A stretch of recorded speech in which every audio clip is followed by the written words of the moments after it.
Chipinge oye! Lokumbirawo kuti tisaite rusha. Tichine nguwa vazhinji velimbi lokupai mukana. Ndatoona kuti vanhu vekuchipinge makarongeka hamusi kutora kana 2 minutes dzacho. Saka it's okay, chingonyararai kuti basa rifambe, handizvo here? Ngatidzoke kumashure tiri ipapo. Pana tete wakapfeka yeyero ine green awo. Inini ndinoitwa Shila Tafrenyika, ndiri mugaro wamuno muchipinge, ndinogara muchipinge Central. Inini ndiri kuti amendment bill number 3 yakatinakira.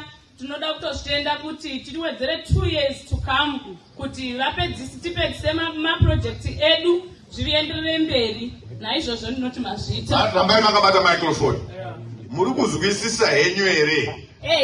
Kuti tiri kuwedzera 2 years. Kwete pa term yaVamunangagwa asi pa presidential term. Ndiri kuzwisisa. Kuti Vamunangagwa vachaenjoyawo 2 years kuti iite 7 years. Asi umwe president anozouya anowanawo futi 7 years. Mababata akaimapo. Chipai mai vangu vakubvutira microphone vari padhuze nemyavo.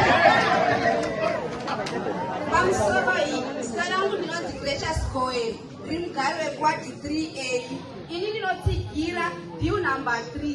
Ndiri pamadzishe. Ndinoti madzishe akusunungukawo kusarudza bato ravanoda pasina kuchichidzirwa, pasina kuvhundutsirwa.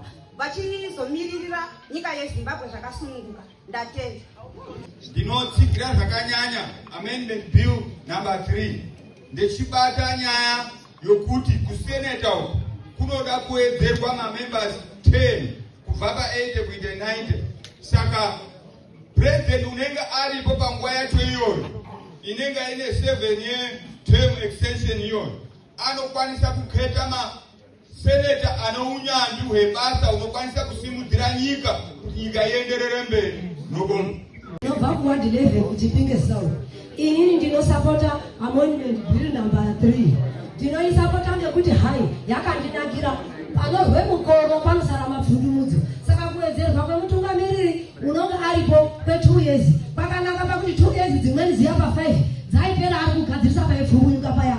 Saka kuwedzerwa kwaita dzimweni 5 years dzake dzinobabudira padevelopment. Ndabonga. Kutaura nezvayo close kuitira kuti iyi yataurwa tisanyanya kuiemphasize. Chitipai imwe close yemunoda kutaura nezvayo. Ndinoda kutaura ngezvekuti president wakuvhoterwa ngemamember of parliament. Ndinoisapotera pakuti atizotyi kuti muntu watavhotera ungazotichita kuti isina president usisingani. Tinemugonda kuti uchatiitira president unoda development ngekuti takamuketera development. Ndabonga. Ndosina munhu akama mutima musikawana. Ini ndinosapota bill number 3. Rakandinakirai kuti raruduse mare. Nyararai chizwe mukoma zvakama. Raruduse mare inoshandiswa pakuzovhota nokuti ruduse isusu kuzunyanya kuupa panyaya yekuti ma-MPs edu nemaseneta edu achativhoterera president unonga aripo.